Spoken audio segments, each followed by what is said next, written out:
Je t'aime. Moi non plus. Édouard fait le piano. Je vais et je viens. Allez, début d'émission.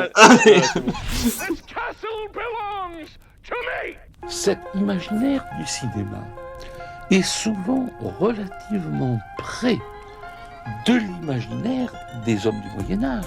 Tous les films sont en costume, tous les films sont en décor, tous les films sont des univers fabriqués. Parfait.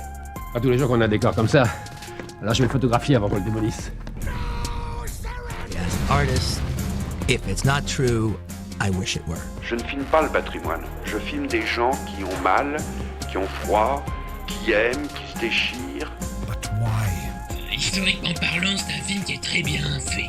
Mais cinématographiquement, c'est une merde. Jetez-moi ça, mais jetez-moi ça dans les douves. Bonne année 2021 à vous qui nous rejoignez dans la douve. Cette émission qui traite de films en costume. Pour ce programme du mois de janvier, on a choisi de s'intéresser à deux sujets. D'un côté, l'art, la musique, de l'autre côté, la science, et au milieu, pour trancher, la bande dessinée, puisqu'on va parler de Gainsbourg, Vie héroïque de Johannes Farr et de Radioactive de Marjane Satrapi, qui est sorti du coup l'année dernière, Gainsbourg étant un petit peu plus vieux. Avec moi, j'ai mes deux collaborateurs de toujours, Pierre Udren. Bonjour. Et Édouard Fabier. Bonjour. Et passer cette petite introduction, comment ça va les gars ? Ça va, ça va. On espère que cette nouvelle année sera meilleure que l'année dernière. Hein. Tu veux dire qu'on la finira pas sur un film de propagande russe ? Exactement. C'est les tipeurs qui décideront. D'ailleurs, au passage, on les remercie de leurs tips, puisque ce sont eux qui entretiennent un petit peu la douve. Et sans plus de préambule, je vais passer la parole à Pierre Udren pour présenter les deux films du jour. Oui, les deux films, le premier dont on va parler, c'est donc Gainsbourg, Vie héroïque de Johannes Farr, qui date de 2010. C'est un film qui s'assume directement dès le départ en tant que non pas une histoire vraie, mais en tant que conte. Puisque sur l'affiche et autres, il est nommé un conte de Johannes Farr. Et du coup, c'est une vision un peu complètement fantasmée, en fait, de la vie de Serge Gainsbourg. Et ce qui nous intéressait, nous, dans ce film-là, c'était un petit peu de voir comment l'histoire, en fait, de ce personnage, elle est prise, elle est remodelée par les obsessions un peu du réalisateur. Il le transforme vraiment en vraiment personnage pour faire un petit peu son truc et son univers. Donc l'univers de Johannes Farr, c'est un univers de BD dans lequel il y a beaucoup de choses et qui est un peu foutraque, quoi. Du coup, c'est ça qui va nous intéresser. Et le deuxième film dont on va parler, c'est Radioactive, qui est un film donc sur Marie Curie, adapté d'un roman graphique qui s'appelle Radioactive. En anglais, le titre, c'est Radioactive, Marie and Pierre Curie, A Tale of Love and Fallout, de Lauren Redniss. Et du coup, ce qui nous intéressait dans ce film-là, c'est que bien qu'il ne soit pas scénarisé du coup par Marjane Satrapi, il est réalisé par elle, et Marjane Satrapi, c'est aussi une réalisatrice qu'on connaît parce qu'elle a fait de la bande dessinée. Son œuvre principale, ou en tout cas la plus connue, étant Persepolis. Enfin, elle a fait tout un chemin dans la réalisation depuis, et c'est son troisième ou quatrième film, que je dise pas de bêtises. Et du coup, c'est un biopic peut-être un peu plus classique, qui nous présente un peu la vie de Marie Curie au travers du prisme de ses inventions et de ses découvertes et de son amour avec Pierre Curie. J'ai lu l'article que vous avez publié. Il est d'une exceptionnelle valeur scientifique. Mon intuition me dit qu'il existe un autre élément. Vous croyez avoir découvert un nouvel élément ? La science est en train de changer.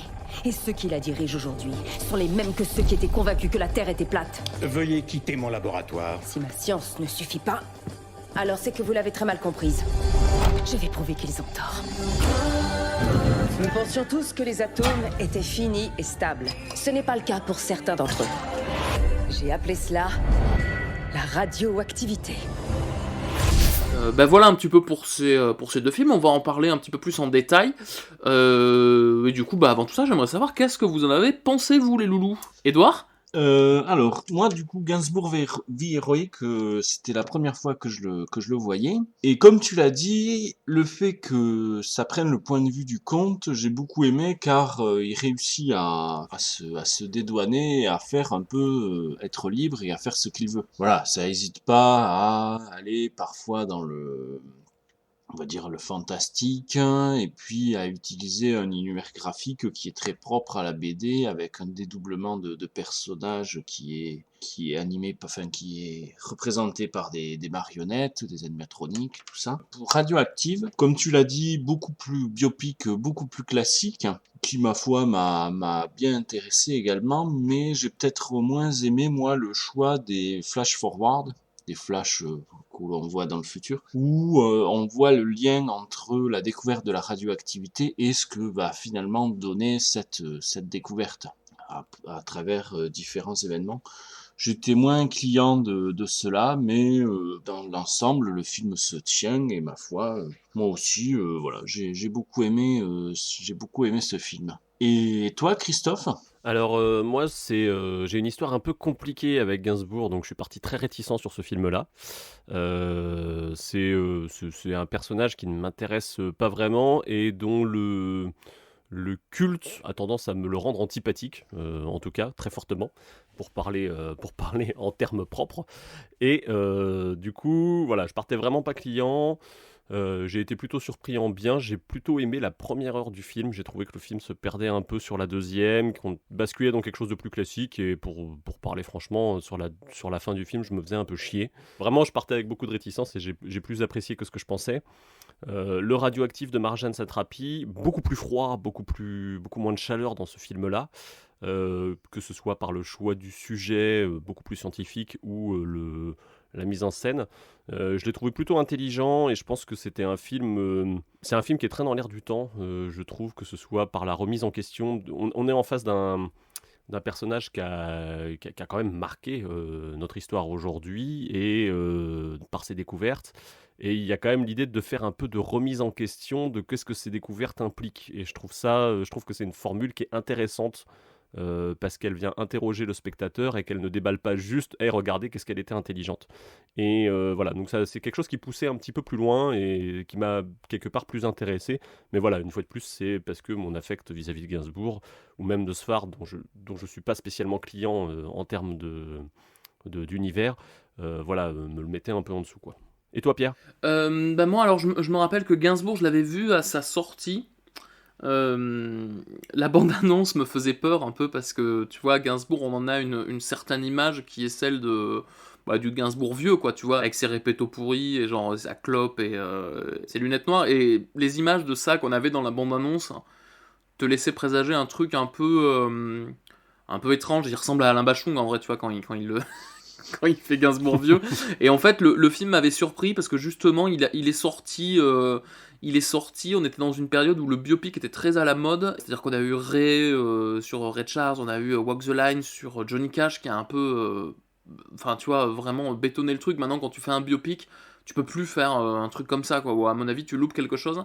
Et je trouve que le fait de mettre Johann Sfar à la tête de ce projet-là, et moi, Johann Sfar, je suis pas client de tout. Il y a des trucs qu'il a fait que j'adore, genre Donjon, puis il y a des machins, genre Petit Vampire, ça me tombe des mains, quoi. Mais en fait, je trouve que le film, il est appréciable. En fait, je trouve que même les trucs qui sont loupés sont faits avec beaucoup de volonté et beaucoup de générosité, quoi.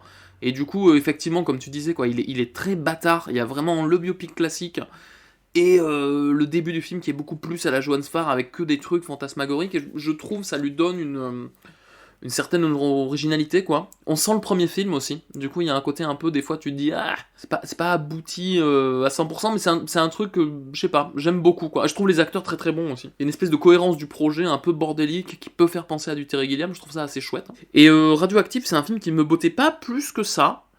Il est beaucoup plus dans les rails, j'ai envie de dire, du biopic un peu classique. Mais le fait qu'il soit réalisé par Marjane Satrapi, je trouve que ça lui donne un truc en plus, quoi. Tu vois, il y a une espèce de sensibilité, de profondeur, je trouve, dans le film qui est amenée sur des trucs que j'attendais absolument pas, en fait. Le film va plus loin que son postulat de départ, qui est un peu, tu vois, bonjour gros cerveau. Je trouve le travail, pareil, de direction visuelle et même de choix de caméra, de trucs, tout ça est vachement bien foutu, voire même mieux foutu que dans Gainsbourg, quoi. Et ouais, je trouve que c'est un film vraiment pas désagréable, même si un peu classique sur certains aspects, quoi. Ouais, tu parlais de l'histoire des biopics, de la vague de biopics qu'on avait prise à cette époque-là, puisque le film de Gainsbourg était sorti est sorti il y a 10 ans, en 2010. Moi, je l'avais complètement assimilé à un autre film qui était sorti le même mois de janvier, qui était Bright Star de Jane Campion, qui retrace la vie de John Keats, tu vois. J'avais vraiment complètement assimilé les deux films, et pour moi, c'était le même souvenir que j'avais de ces deux trucs-là.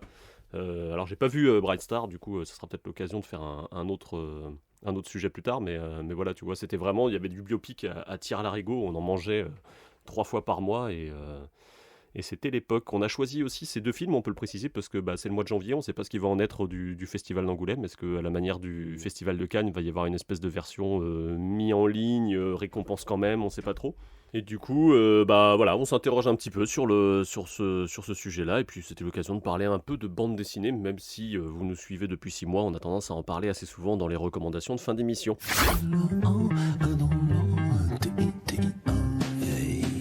Lucien, je t'ai toujours dit que la chanson, c'est de la merde. Mais quand même, je suis fier. Ça me plaît. Ça se danse comment, les Ravenel?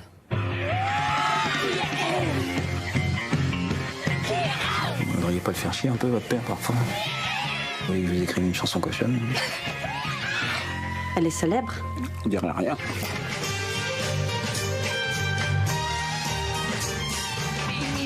Est-ce qu'il y a des croissants? Mon amour, va au piano et écris-moi la plus belle chanson d'amour. Si on sort ça, ça va faire un sacré scandale. Et donc, passé ces avis, Édouard, qu'en est-il pour la partie historique de notre sujet? Qu'en est-il de la vie de ces deux personnages que sont d'un côté Gainsbourg et de l'autre Marie Curie, que tout éloigne et que nos films rapprochent?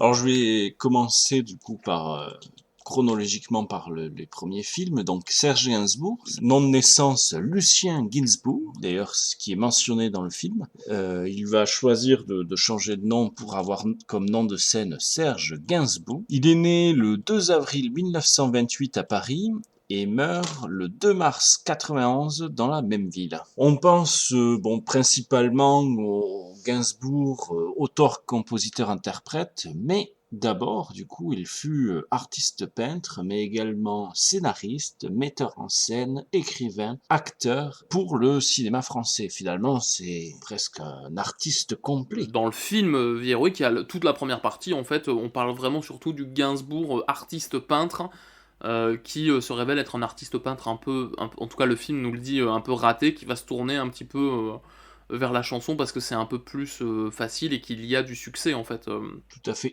D'ailleurs, il faut mentionner que pour Gainsbourg, la chanson et particulièrement l'écriture de paroles de chansons était pour lui un art mineur en fait, qui n'avait pas grand intérêt. Pour lui, vraiment, on va dire, l'art, c'était la peinture, la sculpture, voilà. L'art dans lequel on l'entend comme les beaux-arts, quoi. Gainsbourg est aussi célèbre pour son alter ego Gainsbar, qui est d'ailleurs, on va dire, figuré dans le film par ses marionnettes. La gueule, comme elle s'appelle. Je vais maintenant passer peut-être à Marie Curie. Marie Curie qui est née Marie Skłodowska, physicienne franco-polonaise. Elle a d'ailleurs, c'est important de le mentionner, elle est toujours très liée à son pays de naissance qui est la Pologne, notamment par sa découverte, elle l'a nommé le polonium. Voilà. Elle est célèbre notamment quand même pour être la seule femme à avoir gagné 2 prix Nobel dans 2 domaines différents qui sont la physique et la chimie. Donc premier prix Nobel en partenariat avec son mari Pierre Curie et également Henri Becquerel qui du coup a été le premier finalement à découvrir les radiations. Et elle a gagné son 2e prix Nobel pour ses travaux dans la chimie sur le polonium, sur le radium, et elle est d'ailleurs la première femme à avoir reçu le prix Nobel. Petite anecdote, elle est enterrée un petit peu à l'écart des autres sarcophages au Panthéon à Paris, car son corps est encore aujourd'hui radioactif. Sur les deux films, ce qu'on peut dire, c'est que d'un côté, on a ce film sur Gainsbourg qui est le premier et le seul film sur Gainsbourg qu'on a jusqu'à présent, donc qui rompt avec la tradition des biopics, comme on l'a dit en introduction, et qui en même temps a un postulat qui fait que derrière, je pense que ce sera un peu compliqué de passer après. Il a une telle force de proposition que si tu fais un biopic classique sur Gainsbourg derrière, il y a des chances que ça paraisse un peu faible. Donc c'est un peu anodin, Sfar s'est un peu emparé de ce truc-là. De l'autre côté, on a toute une filmographie sur Marie Curie qui existe, et notamment je sais que quand j'ai regardé le film, je me suis dit, il y a un épisode que j'aurais bien aimé que qu'on s'apesantisse un peu plus dessus, c'est le moment où ils sont à la guerre, et où elle emmène ses petites voiturettes, les petites Curie, comme on appelle ça, qui étaient des machines qui servaient à faire des radios pour éviter de faire n'importe quoi en termes de chirurgie sur les corps mutilés des blessés pendant la guerre 14-18. Or, il y a un film dessus dont j'ai perdu le nom, mais qui existe, qui est consacré entièrement à Marie Curie sur le front. Et donc voilà, il y a toute une histoire, aussi bien du côté français, en termes de production, que côté polonais, même russe, en termes de filmographie. Donc le film de Marjane Satrapi s'inscrit un petit peu dans cette continuité, mais elle va aller chercher un petit peu l'intimité, surtout dans ce rapport, avec d'un côté ses découvertes et son amour avec Pierre Curie, puis Paul Langevin, et ses relations parfois un peu conflictuelles avec les autres. Je ne sais pas ce que vous avez pensé du traitement de Marie Curie dans les deux films, et même du traitement de Gainsbourg de l'autre côté un petit peu. On a d'un côté un personnage qui est adulé très souvent, qui est le personnage de Gainsbourg, même à l'intérieur du film, et de l'autre côté Marie Curie qui doit en permanence se défendre un petit peu pour garder la paternité de ses connaissances. C'est quand même deux personnages qui ont connu chacun deux guerres. Enfin, une guerre chacun. Donc la première guerre pour Marie Curie, vu qu'elle est née en 1867 à Varsovie et elle meurt le 4 juillet 1934 à Passy, en Haute-Savoie. Elle est en pleine Première Guerre mondiale. Donc, comme tu l'as dit, Christophe, j'ai presque regretté que moi, on n'en parle pas plus de cette Première Guerre mondiale et comment elle l'avait abordée. Pour Gainsbourg, on est en pleine Seconde Guerre mondiale, avec le sujet de l'antisémitisme et on va dire de la chasse aux juifs qui a fortement marqué Gainsbourg, en tout cas dans le film. D'ailleurs, ces deux personnages qui, je trouve, sont toujours tentés de prouver et sont presque souvent sur la défensive. Mais ils ont deux méthodes de défense bien différentes. Pour Gainsbourg, il va se créer un autre personnage, c'est-à-dire un alter ego, pour cacher en fait sa mauvaise confiance en lui,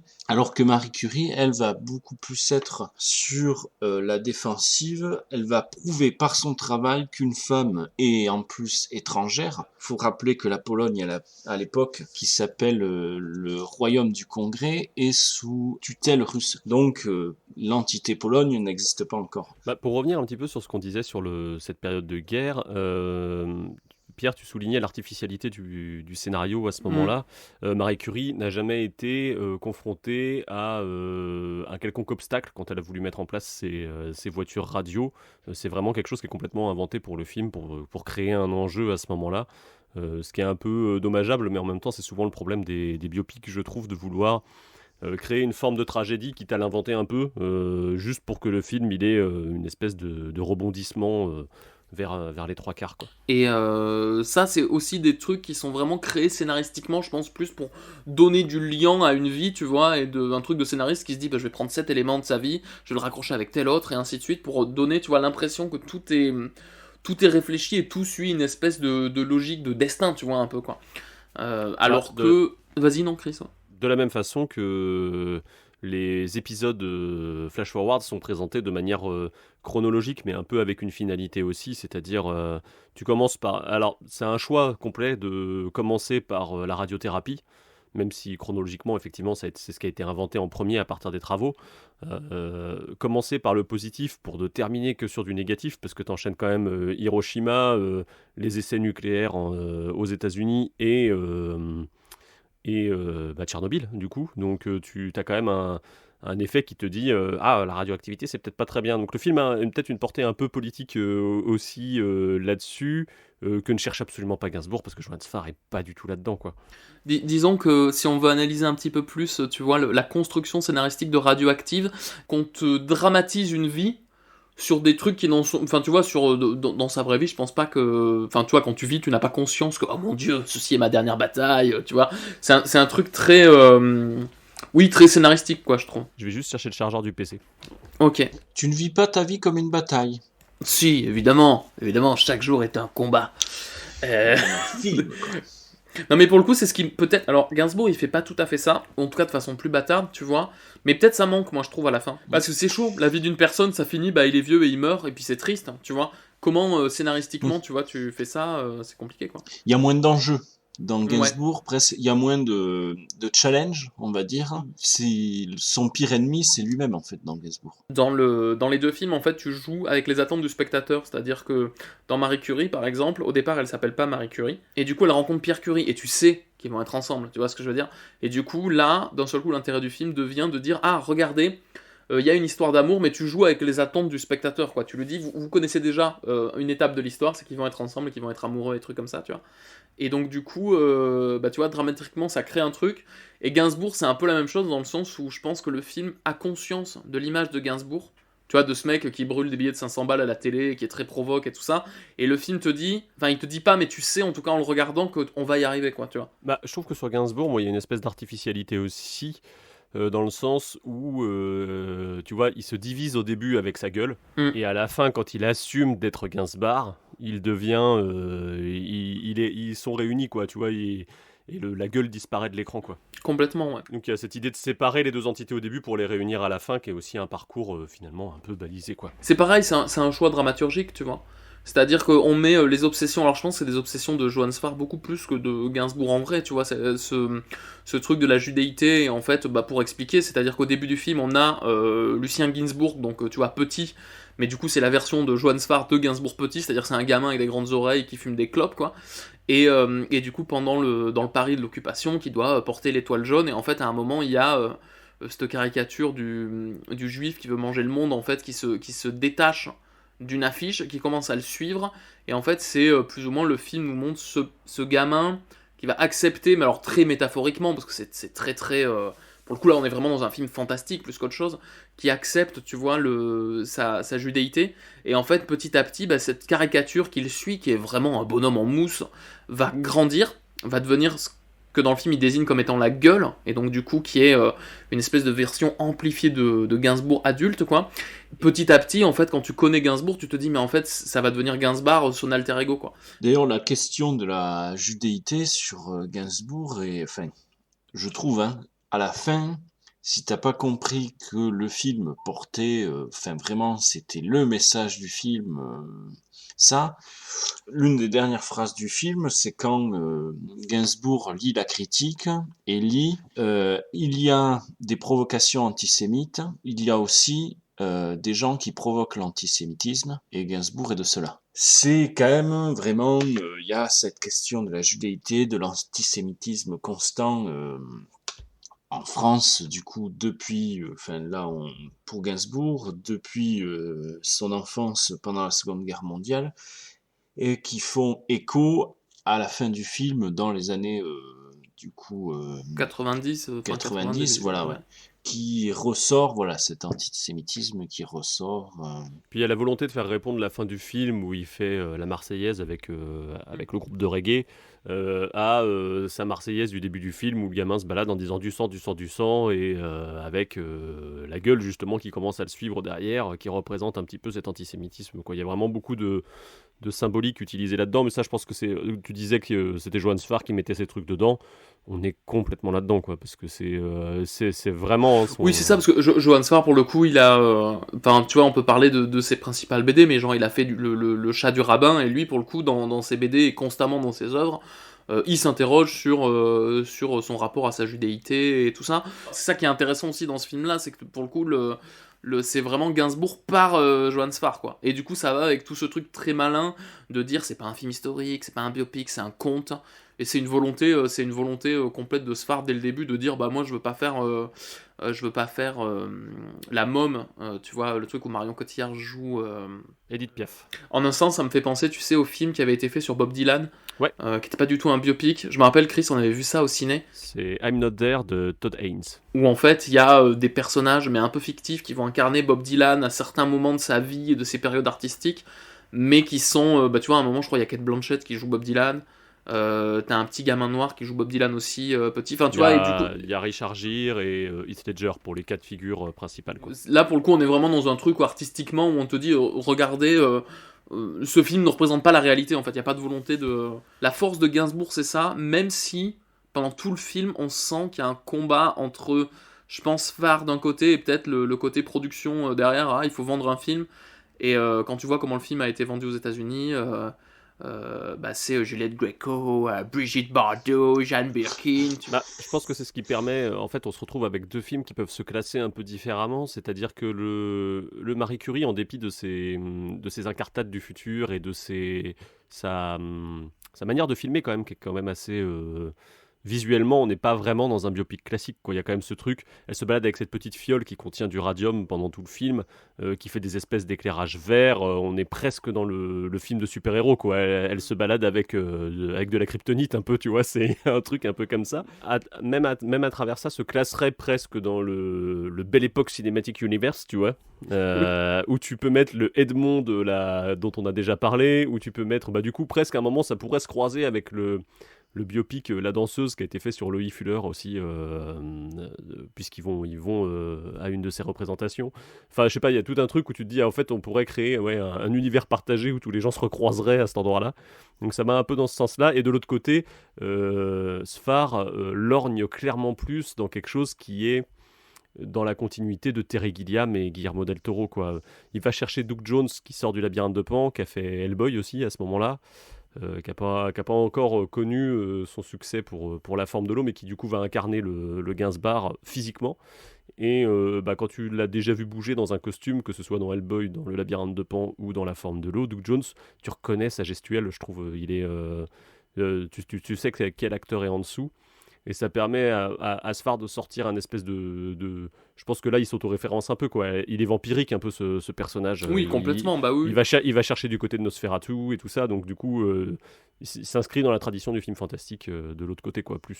Je trouve aussi que dans la présentation de Marie Curie, il y a aussi un truc qui est important, c'est que le film est un film anglophone, avec des stars, t'as Rosamund Pike, enfin, tu vois, je pense pas qu'ils ont eu un budget si énorme que ça non plus, parce qu'il y a beaucoup de scènes d'intérieur, et bon... tu vois, voilà, mais c'est quand même un... C'est tourné en Europe de l'Est pour des raisons de coût et tout, donc du coup, c'est pas si énorme, je pense. Il y a une volonté de te vendre un peu... typiquement, tu vois, à un moment, au début du film, elle est dans une chambre de bonne, un peu sous les toits, et elle galère à trouver un laboratoire ou quoi, mais on voit quand même la tour Eiffel par la fenêtre, quoi, tu vois. Et du coup, ce truc-là fait très... faut vendre le film à l'international, quand même. La France, à l'international, c'est la tour Eiffel. Alors...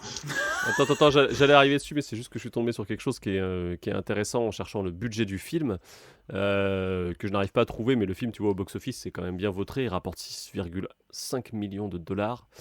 Lequel, Radioactive ? Radioactive, ouais. Et ouais.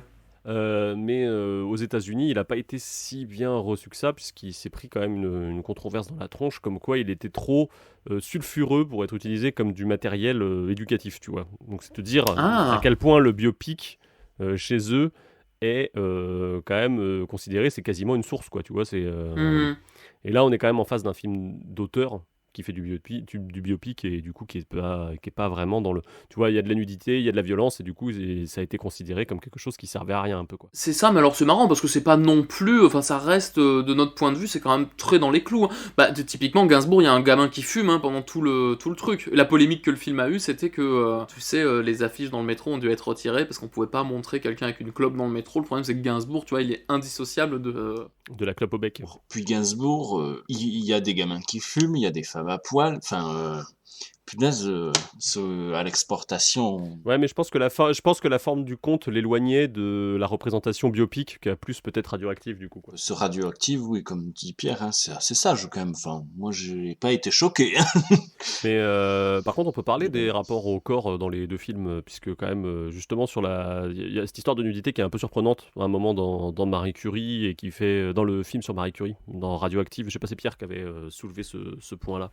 Oui, c'est surprenant pour un film anglo-saxon, je trouve. Tu vois, pour un film français, ça serait pas surprenant, mais en fait, il a ce truc-là, Marie Curie, c'est ça, je trouve, qui donne peut-être sa petite force au film, c'est de vraiment avoir des moments. C'est-à-dire que tu sens que Marjane Satrapi, elle a son scénario, et des fois, elle va choisir d'étirer peut-être une scène un peu plus en longueur, de montrer un peu plus de sensibilité. Et oui, il y a une scène où, effectivement, t'as du coup Marie Curie et Pierre Curie qui sont à poil au bord d'un lac, qui est une scène super mignonne. Et du coup, ça, effectivement, moi, ça m'a fait bizarre de voir ça dans un film... alors je vais te dire un gros film anglo-saxon, quoi, tu vois, mais l'intérêt du film, il est là, quoi, tu vois, c'est de montrer aussi une espèce de casser ce truc-là du livre d'histoire, tu vois, et de la suite d'images, et de montrer un peu une sensibilité de personnage, quoi. Et qui est un truc que Gainsbourg, je trouve, il a aussi, quoi. Il y a un peu des trucs d'auteur de BD qui consistent à juste, tu vois, comme un auteur de BD aimerait bien dessiner des nanas avec des gros nichons, il y a un peu ce côté-là de vas-y, on va filmer un peu du topless des fois. Dans Gainsbourg, je trouve la plupart du temps, ça va. Tu dis bon, ça passe, mais quand même il y a une ou deux scènes où je me suis dit putain, il y a des plans, c'est un peu gratos, quoi, tu vois. Mais d'une certaine façon, il y a aussi, tu vois, un moment, tu vois Gainsbourg à poil. D'ailleurs, dans Gainsbourg, il y a ce rapport, on voit le personnage qui a un rapport aux femmes assez particulier, quoi. C'est-à-dire que on a sa mère, il y a la figure traditionnelle assez sacrée de la mère. Par contre, toute femme est presque, je me dis bien, une proie potentielle, qui le rendrait presque antipathique parfois, non ? Il évolue dans le film, je crois qu'il y a ça c'est peut-être pas mal aussi dans le truc, tu vois, sa première rencontre avec Juliette Gréco, et à ce moment-là, c'est vraiment, tu sais, il est mal dans ses pompes, il a du mal, et il est pâteau, tu vois. Et ça, je trouve que c'est intéressant. Après, t'as sa rencontre avec Bardot, l'icône, quoi, tu vois. Et c'est vraiment traité comme ça. C'est-à-dire que Bardot, qui est joué par... on n'a pas parlé trop des actrices, tu vois, mais Juliette Gréco, elle est jouée par Anna Mouglalis, et du coup, elle a ce côté vraiment ténébreux, tu vois, un peu ombrageux. Laetitia Casta, elle fait Brigitte Bardot. En vrai, elle le fait mieux que Brigitte Bardot, moi, je trouve, tu vois. Il y a vraiment ce côté... c'est chaud à jouer, je pense, tu vois, vraiment ce truc-là de solaire. Brigitte Bardot, années 60, 70, enfin, tu vois, c'est vraiment considéré comme la plus belle femme du monde, et machin, et trucs, et lui, il arrive à chercher autre chose dans ça, tout en l'iconisant complètement, tu vois. T'as même les parents de Gainsbourg qui sont, genre, trop chauds que leur gamin soit avec Brigitte Bardot, et je trouve ça assez rigolo. Et puis t'as Jeanne Birkin, tu vois, qui est genre dans l'imaginaire la femme de la vie de Gainsbourg, tu vois, vraiment. Tu sens qu'il a un peu une espèce d'ascendant un peu bizarre, quoi. Et puis après, il y a des trucs un peu bizarres, tu vois, genre il a été marié une première fois, c'est montré dans le film, mais c'est pas... tu vois, le film va vers te montre avec lui les gens qui sont célèbres, quoi. Oui. Vous avez lu l'histoire de Jesse James? Comment il vécut? Comment il est mort? Ça vous a plu? Vous en demandez encore? Eh bien, écoutez l'histoire de Bonnie et Clyde. Voilà, attends. Ça va pas? Si, mais on va essayer l'inverse. Moi, je commence les phrases et toi, tu les finis, d'accord? Alors voilà, Clyde a une petite amie. Elle est belle et son prénom c'est... Bonnie. À eux deux, ils forment le gang. Barrow. Leur nom? Bonnie Parker et James Barrow. Non, Clyde, pas du... Oh. Bonnie Parker et Clyde Barrow. Moi, je chante pas bien. Mais si... Mais non. Les chansons des autres, j'y parviens. Mais toi, tu m'intimides. Oh. La chose sur laquelle je me suis interrogé un peu, tu vois, c'est que en voyant Radioactive, par exemple, j'ai eu un petit peu tu vois, le premier quart d'heure, la première 20 minutes, à me dire waouh, mais elle est quand même vraiment antipathique, hein. Et en fait, j'étais obligé de m'interroger parce que quand tu vois Gainsbourg, pareil, en fait, il est odieux. Tu vois, pendant la moitié du film, il est assez antipathique et odieux. Et tu te dis, mais pourquoi j'aime bien Gainsbourg, tu vois, et pourquoi elle, j'ai un peu plus de mal. C'est intéressant, parce que je pense que pour le coup, c'est vraiment juste, j'ai un regard masculin, tu vois, sur le truc, et que elle, justement, c'est très explicable dans le film, on en a déjà parlé, le fait qu'elle se construise complètement, à chaque fois, elle est en défense, tu vois, tout le temps, complètement, sur le truc, et ce qui fait d'elle quelqu'un de très méfiant, en tout cas, qui brise petit à petit, tu vois, l'armure et ce truc-là. Et je sais pas, il y a aussi ce truc-là, je pense qu'on peut en parler sur la façon qu'on a de faire des biopics sur des hommes et la façon qu'on a de faire des biopics, malheureusement, en tout cas, heureusement que ça change, quoi, tu vois, sur les femmes, en fait. Bah, en fait, moi, c'est une réflexion qu'on avait déjà faite quand on avait parlé de nos recommandations sur l'état sauvage. On avait commencé à parler de Colette, des 4 filles du Docteur March et tout ça. Et Radioactive, dans cette veine-là, puisqu'il est sorti la même année que Colette, quasiment, hein, m'interroge, moi, sur la capacité qu'on a en France à monter des films sur des personnages de femmes célèbres. J'ai l'impression qu'il n'y a aucun problème, si tu veux faire un film sur Gainsbourg, à trouver du financement. Tu vois, je trouve que les Britanniques arrivent très bien à s'emparer de nos femmes célèbres, tu vois, presque. Et du coup, je me pose vraiment des questions sur la possibilité de les évoquer in situ, finalement. Après, pour juste, je reviens 30 secondes sur l'antipathie, on va dire, de Marie Curie.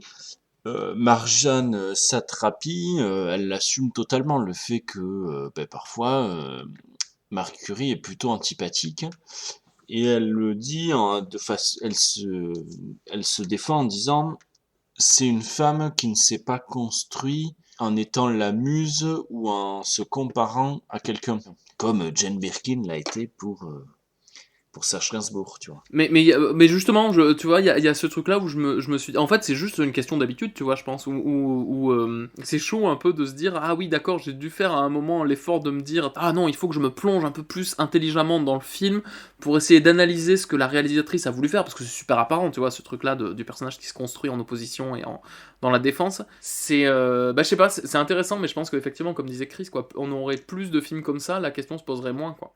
Du coup, on peut dire qu'il y a un film qui est quand même pré-MeToo. Je suis pas sûr que Johannes Farr pourrait refaire le même film aujourd'hui sans soulever un certain nombre de critiques. Et Radioactive est un truc très post-MeToo pour le coup, avec cette femme qui se construit en tant que battante et puis qui s'affirme tout le temps et qui est un peu solitaire aussi dans son traitement. Elle est montrée comme quelqu'un d'assez seul, et en dépit du fait qu'il y a des gens qui lui tournent autour, quoi. Oui, c'est ça, on sent que typiquement, c'est montré dans le film, hein, qu'on te dit que oui, elle sacrifie un peu tout pour la science, tu vois, vraiment, ce truc-là. Et effectivement, familialement, on sent que c'est un peu plus compliqué, quoi.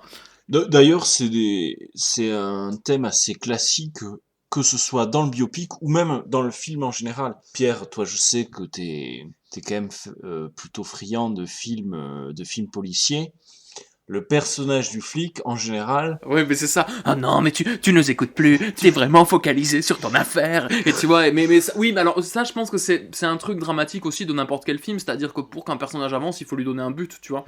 Et dans ce cas-là d'un biopic où tu vas raconter la vie ou d'un artiste ou d'une grande scientifique, mais comme tout, en fait, tu vois, quelqu'un qui a un métier qui le passionne, forcément, il va être très dans son métier qui le passionne, et familialement, des fois, peut-être il y a des manques ou des trucs comme ça, quoi, tu vois. Je pense que ça, c'est un thème pas que cinématographique, quoi, tu vois, c'est un truc assez humain, classique, quoi. Notre découverte pourrait soigner le cancer. C'est extraordinaire. Tu as changé le monde. Notre travail est en lice pour le Nobel. La nomination ne fait état que de mon nom. Tu as volé mon génie. Comment oses-tu t'attribuer leur ovation? Tout ça est plus important que nous. Tout ce qui m'intéressait, c'était la science. Il y en a qui disent que mon radium les rend malades. On peut se demander si l'humanité a avantage à connaître les secrets de la nature. J'ai passé ma vie entière à essayer de comprendre l'impossible. C'est mon combat. Et je le remporterai. Eh bien voilà un peu ce qu'on pouvait dire pour décrypter un petit peu ces films, leur rapport un peu à l'histoire et à comment est-ce qu'on fait les biopics. Voilà. Après je sais pas, je crois qu'on n'a pas dit si c'était des genres qu'on affectionnait plus que ça. Moi personnellement, le biopic, je sais que ça a fini par me gonfler un peu, mais malheureusement, c'est un peu le passage obligé pour raconter la vie des gens. Ça, c'est devenu un truc plein de clichés aujourd'hui comme formule. Peut-être qu'on parlera de Walk the Line à un moment, tu vois, mais en fait, enfin, moi j'ai l'impression dans ces 20-30 dernières années, tu as eu tellement de biopics et à un moment, c'est plus possible. Ce même schéma d'un personnage qui se rappelle sa vie. C'est au final des films, peut-être comme Gainsbourg, ou même on parlait du film sur Bob Dylan, m'intéressent plus parce que tu peux être plus dans l'imagination d'un auteur, ou alors, enfin c'est aussi des biopics, tu vois, mais de s'intéresser que particulièrement à une partie de la vie d'une personne, quoi. Sans forcément te dire, il va grandir comme ça, il va mourir comme ça, il va rencontrer telle personne, tu vois. Ouais, et puis il y a peut-être volonté maintenant, peut-être aujourd'hui on va aller moins vers cette formule où on est exhaustif sur la vie des gens pour s'intéresser à un épisode en particulier. Je sais que j'en ai vu il n'y a pas si longtemps que ça des biopics dans ce style-là, mais là j'ai rien qui me vient en termes de comparaison. Toujours est-il qu'on vous encouragera que trop à aller voir ces 2 films un petit peu atypiques par rapport à ce qui peut se faire de manière plus classique, même si Radioactive est un peu dans la formule préétablie, même si Gainsbourg la rejoint à la fin un petit peu aussi. Voilà, c'est des points de vue sur auteur, avec des compositions de cadres quand même qui sont typiques d'auteurs de BD, hein. On sent que dans le placement des personnages, dans les cadres, dans le travail sur l'image, on a quelque chose qui se ressent, même si Johann Sfar, comme c'est son premier film, le manie pas toujours très adroitement, quoi. Puis alors, sur les deux, je pense que le travail costume, maquillage, décor, sur les 2 films, c'est quand même vraiment, vraiment très bien foutu, quoi. Il y a des propositions visuelles, pour le coup, qui sont...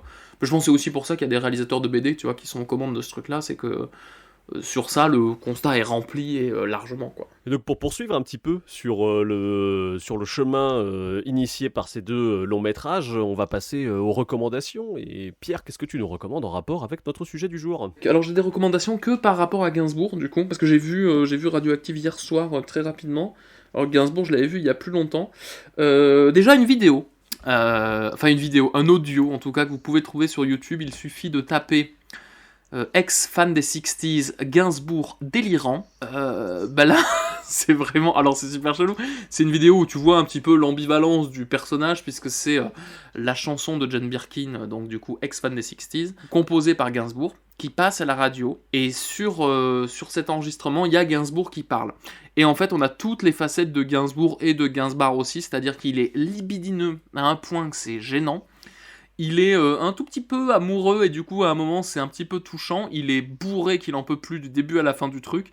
Et je sais pas, j'ai entendu ce truc-là, et je l'ai fait écouter à d'autres personnes, et qui m'ont dit, mais oh la vache, c'est quelque chose, quoi. Et je sais pas, il y a un peu, j'ai l'impression, toutes les facettes de la personnalité du... Il y a toutes les facettes de la personnalité, et puis ça renvoie également au culte de Gainsbourg, puisqu'il existe quand même si qu'on le veuille ou non, et le fait qu'on n'aurait pas laissé n'importe qui faire ça sans rien dire, quelque part, je pense.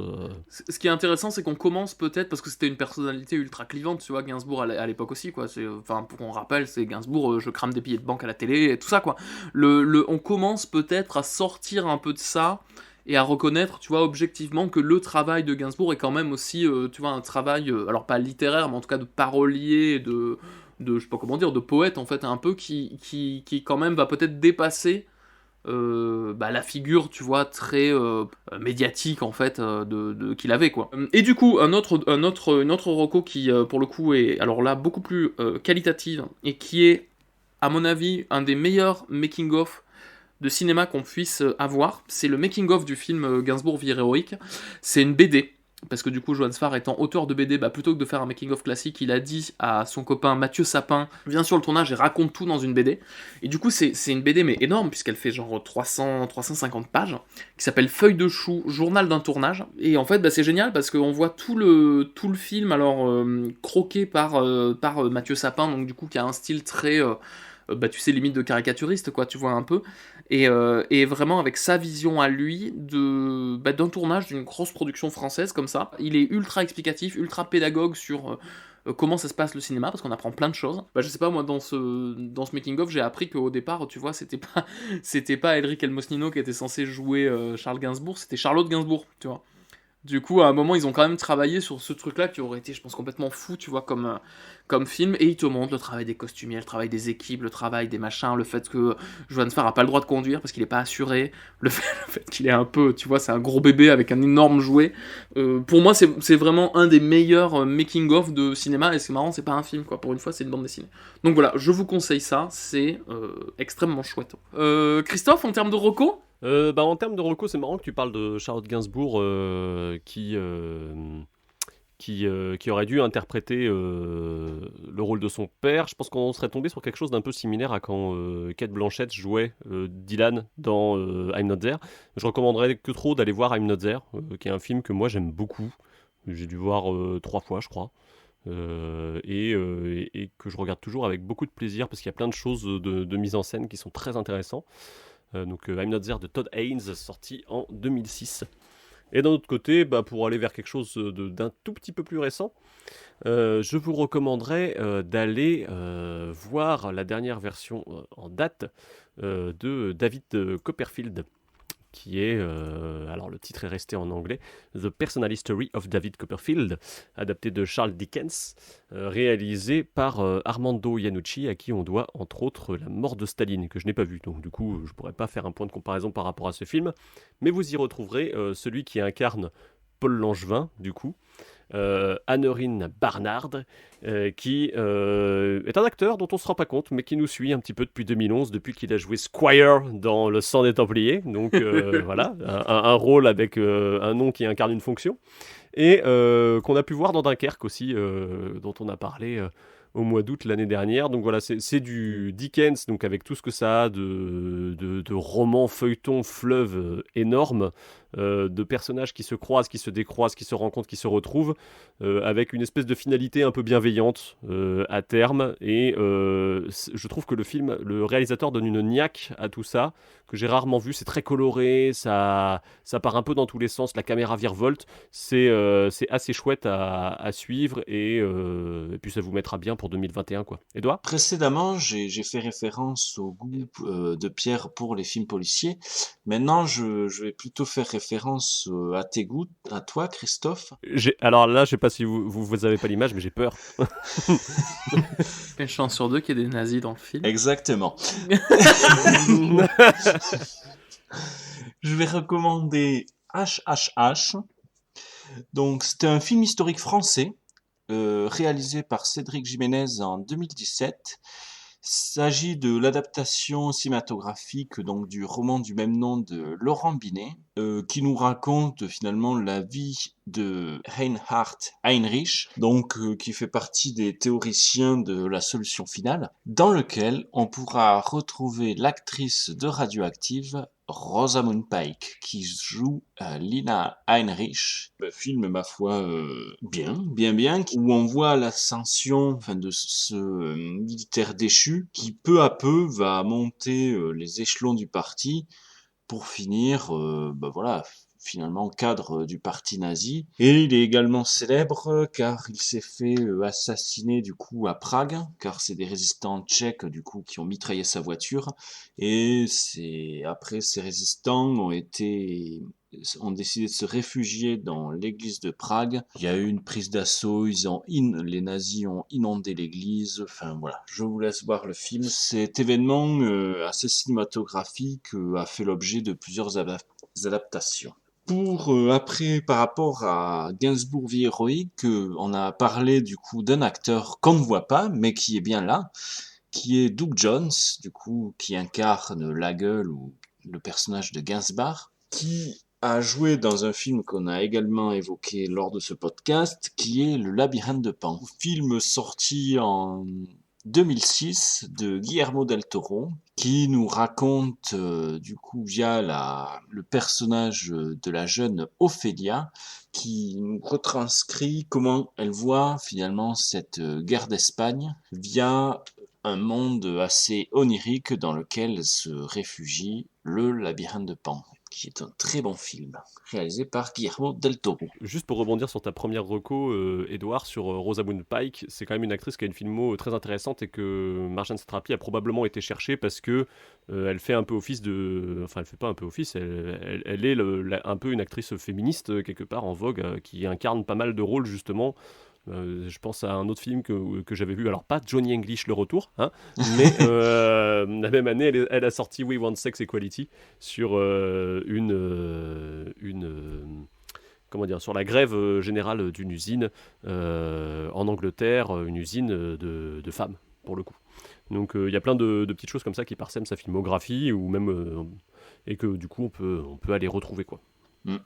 Exactement, elle a incarné aussi Mary Colvin, dont on avait parlé, je crois, durant un précédent podcast. Mary Colvin, du coup, cette journaliste borgne qui a été assassinée en Syrie et qui a fait de nombreux reportages, du coup, en Syrie, et enfin voilà, reporter de guerre. Eh bien voilà, donc vous avez une pelletée de recommandations pour animer votre mois de janvier et on reviendra le mois prochain avec une émission qui nous tient à cœur, qui est en fait l'émission qui aurait dû initialement ouvrir le podcast La Douve, puisque c'est la première chose à laquelle on a pensé quand on en a parlé. On va aller un petit peu se promener sur les terres d'Écosse au Moyen-Âge en s'intéressant à William Wallace et à toutes les suites, officielles ou non, de Braveheart, de Mel Gibson. On va parler entre autres d'Outlaw King et puis de Robert the Bruce, qui est un film dont on ne sait pas s'il sera sorti d'ici là en France en SVOD, mais dont on va parler. Voilà, il y a plein de choses intéressantes à dire là-dessus et on aurait voulu ouvrir là-dessus, mais on a attendu un petit peu de voir si le film sortait ou pas. Du coup, on se retrouve après le Robert Burns Day, qui est un jour un petit peu spécial en Écosse, et on vous invite à aller vous renseigner là-dessus si vous ne le connaissez pas, donc qui a lieu le 25 janvier. On se retrouvera donc en février pour parler de tout ça. Et en attendant, on vous laisse avec toutes les recos, et on vous dit à bientôt dans La Douve. Au revoir. Au revoir. Ah, j'arrive plus à refaire la voix. Au revoir en John Birkin, vas-y. Au revoir. Moi non plus. Bonjour. Nous avions décidé de faire une intro en imitant Serge Gainsbourg, mais finalement, ce sera Philippe Catherine qui a du mal. Non, je sais pas. Bon, on s'en fout, juste je t'aime. Et puis tu fais moi non plus, et je vais et je viens, et on démarre, quoi, on s'en fout. Hein. Ça devient de plus en plus n'importe quoi. Hein. Et là, je calerai une explosion nucléaire, et on aura tout le thème résumé en intro. Allez.